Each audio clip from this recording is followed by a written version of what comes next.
We're here today when we did not expect to be, recalled to Parliament to consider urgent legislation, the Terrorism and Other Legislation Bill, a response by the Minns government to the terrorism which struck on Bondi Beach a little over a week ago, on the first night of Hanukkah. The murder of 15 innocents and the wounding of many more was both terrifying and terrorising, and shone a light on how fractured we have become as a society when one Australian is prepared to turn a gun on another Australian, when a peaceful religious celebration at a beach is turned into target practice. We are all still grieving, all still grappling with why and how this tragedy could occur, still looking for answers to questions which we are only just beginning to ask. But we are here today not just to recognise the pain of those who have lost loved ones and the struggle of those who are still recovering from their wounds, but to do something practical, to consider legislation with which we have been presented urgently, which we have been promised in multiple press conferences will address the hate speech which has been too prevalent in our society over the past 2 years. Legislation that will help us to heal and feel like a safe, united and cohesive community once again. At a press conference on the 20th of December, Premier Chris Minns is reported as saying, quote, "There is no place in New South Wales for slogans or symbols that incite hatred, glorify violence or intimidate communities," end quote. And indeed, there is not. He went on to say that his new legislation, this bill we are now considering, would, quote, "send a clear message that hateful conduct will not be tolerated," end quote. He detailed that the chant "Globalise the Intifada" would be banned because the Premier said, quote, "it encourages violence in our community," end quote. And of course, he is absolutely correct. The investigation into the cause of this terrorist mass murder is far from complete. But we do know that the cause of these murders was not the guns that were used, but the hatred of the people who fired them, who saw violence as acceptable. If they had no access to legal guns, then they would have just as easily used illegal guns to murder, just as we see criminal groups do all too frequently in our communities. If they had no guns, then these terrorists could have murdered with the pipe bombs that they had in their car. If not these bombs, then they could have murdered using their motor vehicles, knives or other methods, all of which we have sadly seen. We need not just to focus on the means of terror, but also the reason, if anything about terror can be said to be ordered by reason. And so the Premier was right to call out the hateful conduct in our community and to say that this would not be tolerated. This is a precursor to terror, and we have seen its fruits in the sands of Bondi. We know that we have in our community factories of hate, online and in vivo, which teach people that they must hate and hurt other people in our community. We agree with the Premier that there is no place for anything which encourages violence in our community. We support his calls to prohibit hateful slogans. So we were eager to return to Parliament to cooperate in passing legislation which we expected, hoped, would address the root causes of the violence and the terror we have seen, which would live up to the promise of the press conferences. But this legislation is sadly deficient. It does nothing to prohibit slogans of hate. It does not address the hate factories within our city, our state and online. It does nothing to disrupt the repetitive protests which the Premier acknowledges have become a destructive social force. At a press conference on the 19th of December, in answer to a question about our proposed protest laws, Premier Minns said, quote, "I think it's good that ideas are being proposed about keeping the community safe. My view about these protests has been that it is unleashing forces in our community that are not being contained. When you see people marching and showing violent, bloody images of death and destruction, it's unleashing something in our community that the organisers of the protest can't contain. And the truth of the matter is, we can't risk another mass demonstration on that scale in New South Wales. The implications can be seen, in my view, on Sunday. not just on Sunday, but anti-Jewish, anti-Semitic graffiti and arson attacks through our community over the last 2 years. So we need to take action now." End quote. And the action, the reason for the urgent recall, is this legislation.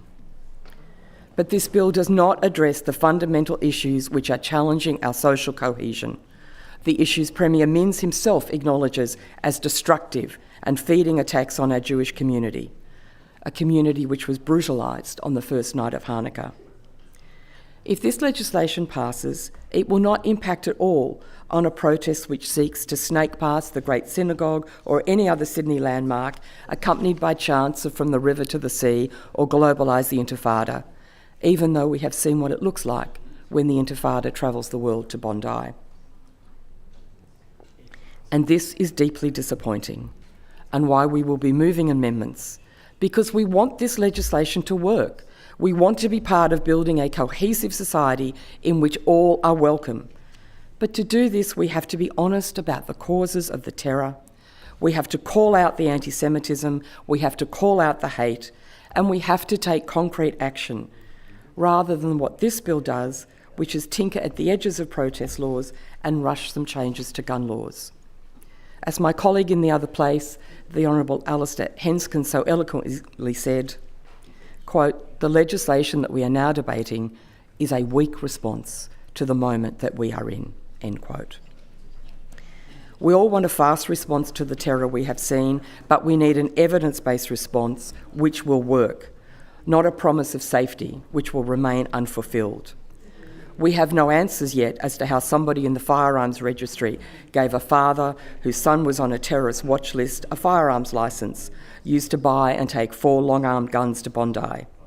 We don't know how our security services did not pick up that these killers had travelled to and possibly trained in a terrorist hotspot in the Philippines for a month prior to these murders. It is surprising then that without knowing all the facts, the Premier is bringing rushed and piecemeal legislation to this Parliament, which will, among other things, give more power to the firearms registry.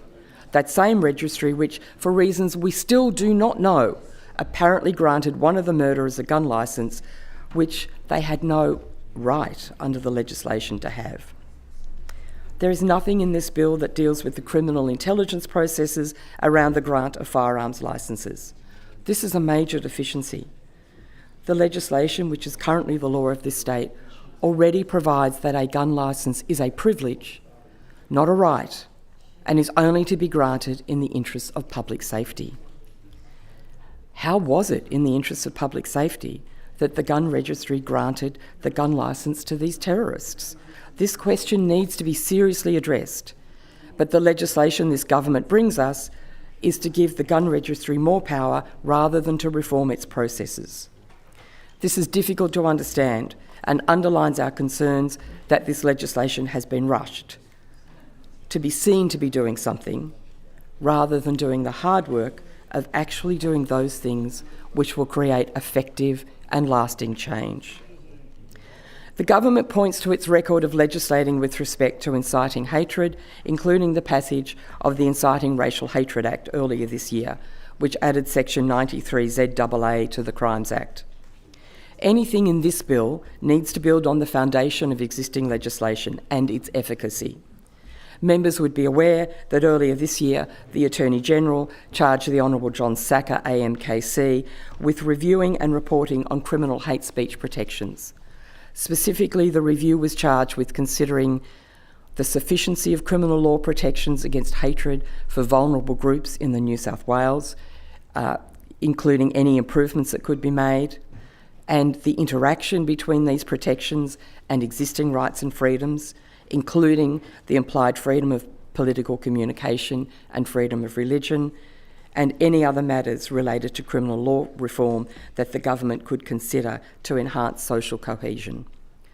The public consultation for this review closed on the 6th of August.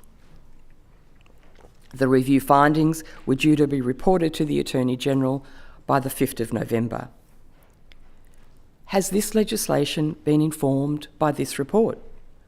A report which is critically important to the matters which we are debating in Parliament today, but a report which has not yet been publicly released and which no one has had an opportunity to consider. Our deliberations would be greatly assisted by the release of this report.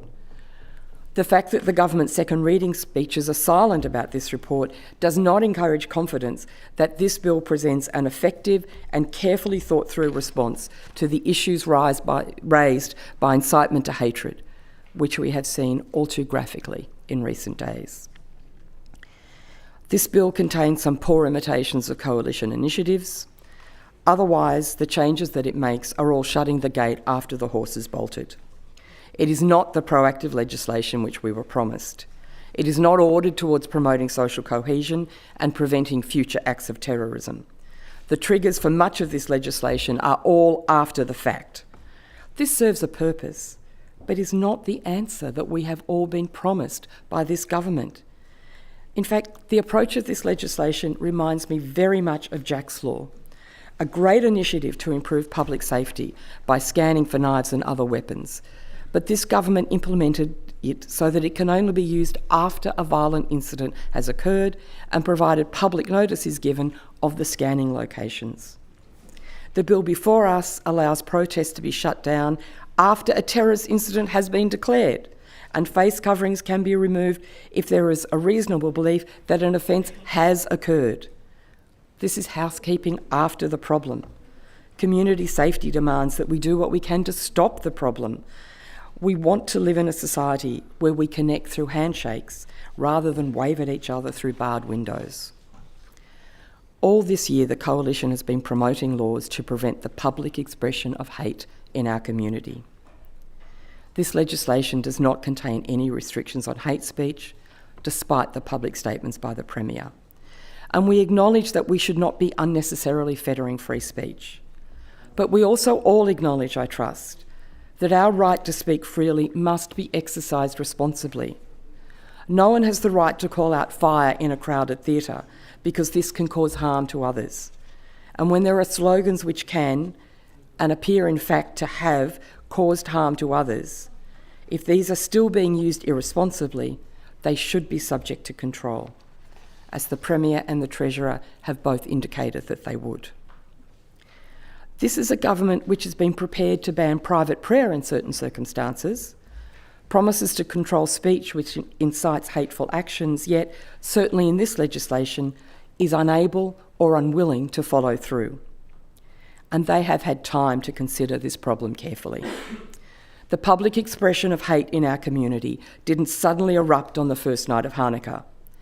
We all heard the vile chants on the steps of the Opera House more than 2 years ago, and which have been continuing ever since. I note in passing that that protest was illegal. It was in breach of the bylaws of the Sydney Opera House for that protest to take place, but nothing was done to stop it, and not a single arrest for those chants has been made since. On the 13th of February this year, my colleague in the other place, the Honourable Alistair Henskins, introduced 2 private members' bills to address the display of terrorist symbols, the very symbols that were found in the back of the car that the two murderers drove to Bondi more than 8 days ago, and also to address issues with public assemblies. In response, the government then brought forward their own legislation dealing with public assemblies outside of places of worship, and we tried to amend that to include our provisions around terrorist symbols and around public assemblies. We also tried to amend the government's amendment, the Racial and Religious Hatred Bill of 2025, to again outlaw terrorist symbols, to close a loophole and to criminalise symbols that were deceptively similar to terrorist symbols and to Nazi symbols, and to show how significant these issues are by increasing the penalties for their use. Labor blocked these proactive and protective changes. We also attempted to introduce protest law changes by amendments to the Places of Worship Bill. This was blocked in the other place on procedural grounds, and the government continued to block these changes when introduced in this House. And now in this bill, they bring us pale imitations of our amendments, weak laws, which we invite members to help us strengthen by supporting our amendments. Schedule 1 of the bill seeks to amend the Crimes Act by inserting a new section 93ZB, which would prohibit the display of terrorist symbols. We support the intent behind this amendment. We believe, like the Premier, that displaying terrorist symbols is so corrosive of social cohesion and harmony within our community that their display should be prescribed. We can see the influence that these symbols have by considering the flag which was draped across the backseat of the car the murderers drove to Bondi. But like much of this bill, this schedule is rushed and needs amendment. The disruption to social cohesion is so significant that the penalties should be commensurate. This schedule has matters being heard in the local court where the maximum penalty is a term of imprisonment for 2 years or a penalty of $22,000 or both. As a maximum, this is insufficient and does not send a strong enough message about community safety. The schedule also does not close the existing loophole for symbols which are so similar to terrorist symbols that they may be easily mistaken, but on close examination are found to be different. Who has their magnifying glass and their almanac of terrorist symbols out on the Harbour Bridge or at a protest march? On September the 3rd this year, at a budget estimates hearing, I asked Acting Deputy Commissioner Peter McKenna questions about flags and symbols displayed during the Harbour Bridge protest. I showed him photographs of what was widely believed to be an Al-Qaeda flag and asked why no arrests had been made. He replied, quote, "Some of the flags, and we see this all the time, are just slightly changed. When they are changed even slightly, they no longer fulfil the prohibited symbol legislation." I then asked, if a swastika is slightly changed, does that still not convey the same message to those people who are seeing that symbol painted on a wall, for example? And his reply, "I can only tell you what the law says, ma'am. A law that we should be changing, a law we have the opportunity to change today, and a law that remains untouched by the government Schedule 1. I continued the questions by asking, are you saying to us that we need to consider changes to the law so that if something is perceived to be a terrorist symbol, as well as being an actual symbol, it should be prohibited? And his reply, rightly, was, that's a matter for politicians. That is a matter for all of us to take on board and to consider, which is exactly why we will be raising this in our amendments. I continued, are we hearing that that stops police enforcement of what could be terrorist symbols and could be perceived by other people to be terrorist symbols? And Acting Deputy Commissioner Peter McKenna replied, all we can say is that it's either an offence or not an offence under the law. We need to close this loophole, a loophole we are all on notice about. We have the opportunity to do that today.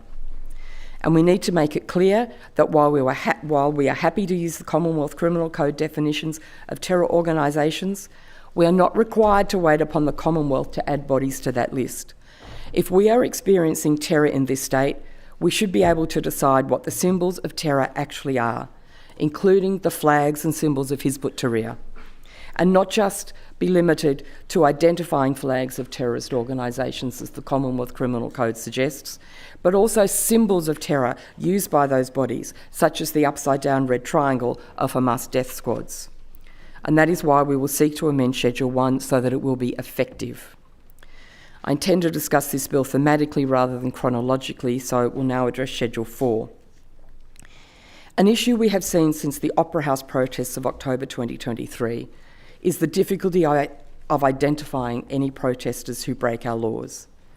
There is no point in having strong hate speech laws if we cannot identify the people who are speaking it within a public assembly. I commend the efforts the police took after the Opera House protest, even using sophisticated sound technology to attempt to identify individual voices uttering those hateful chants. But all these efforts were ultimately unsuccessful. There has been almost no enforcement of our hate speech laws, largely because of problems of identification. And an unenforced law does not speak loudly to our community about the importance of resisting hateful speech. We've been advocating a solution to the issue of identity since February this year. We believe that police should be given the power to stop people joining a public assembly or remove them from the periphery of a public assembly if they are disguising their appearance. and in Schedule 4 we have a pale imitation of our advocacy. We wish to prohibit a person hiding or disguising their identity at a public assembly to allow for proper enforcement of our existing laws.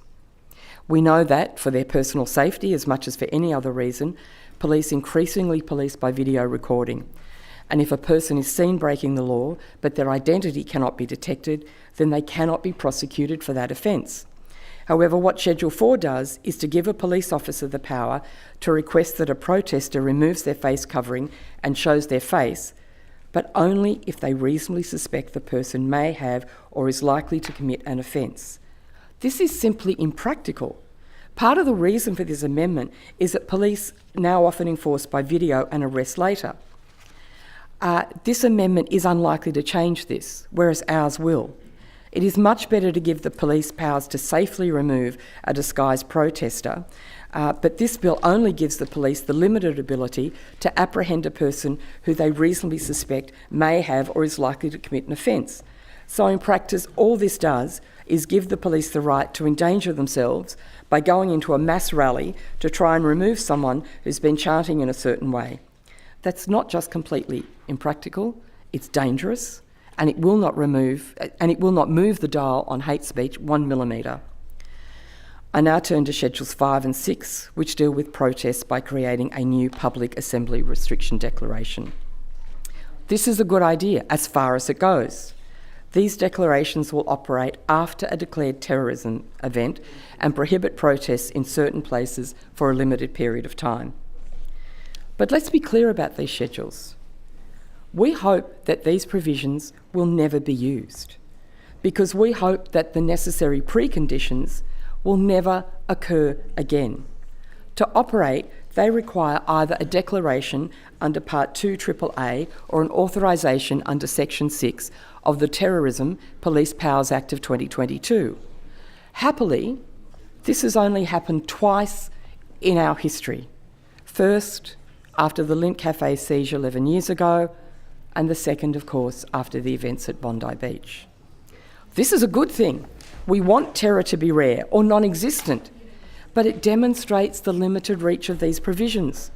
These schedules provide no answer to the weekly protests and hate-inciting chants that have been occurring in our community for over 2 years.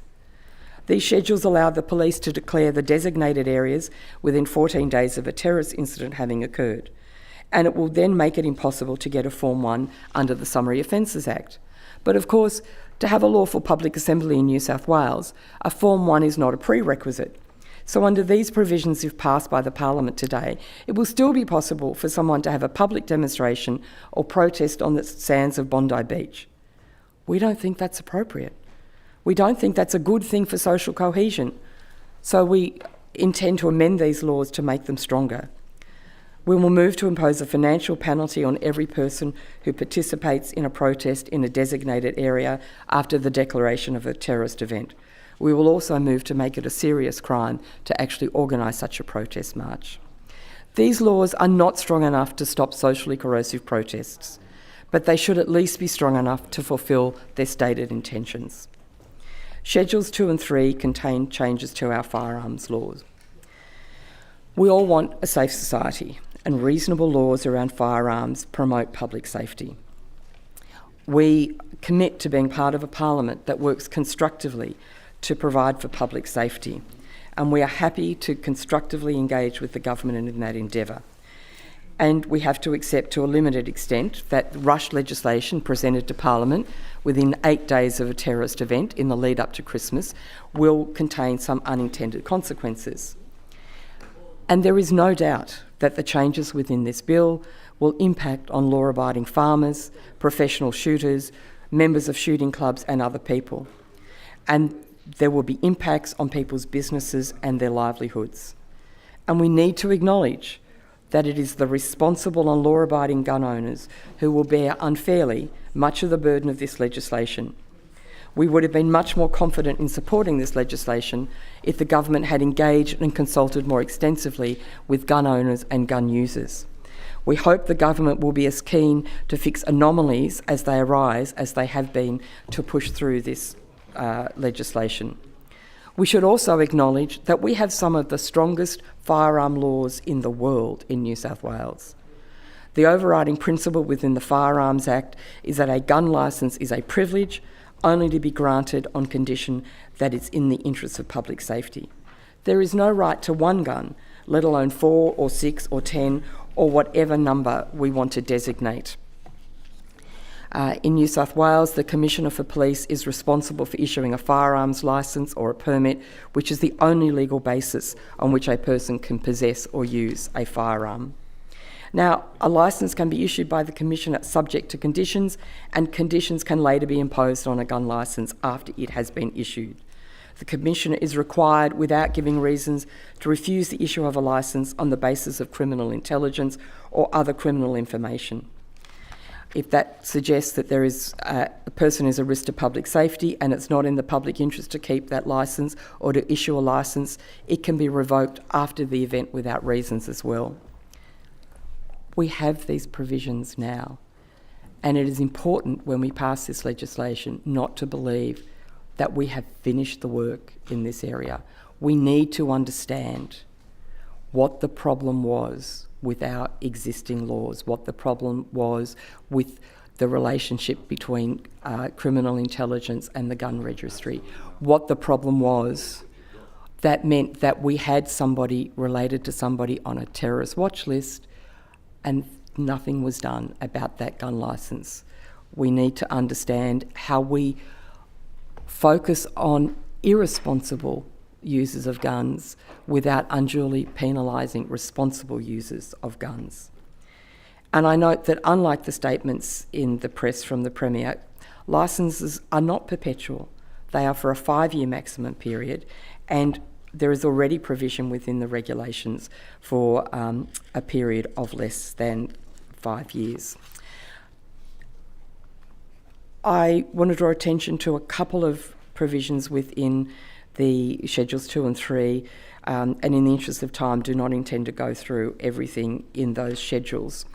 I note, frankly, with some confusion, the changes that are being made with respect, I believe it is to 6A, in relation to licences or permits at shooting ranges. It seems that what we want is safer use of guns, and to the extent that this legislation seems to make it harder for people safely and under supervision to acquire the necessary skills to shoot a firearm, this seems like a retrograde step and seems anomalous.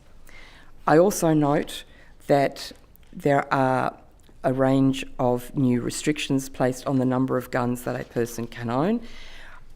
I have not seen the reason why these figures have been chosen, why 4, the number of guns that were apparently in possession of the murdering terrorists at Bondi, is now the safe maximum for gun ownership in New South Wales.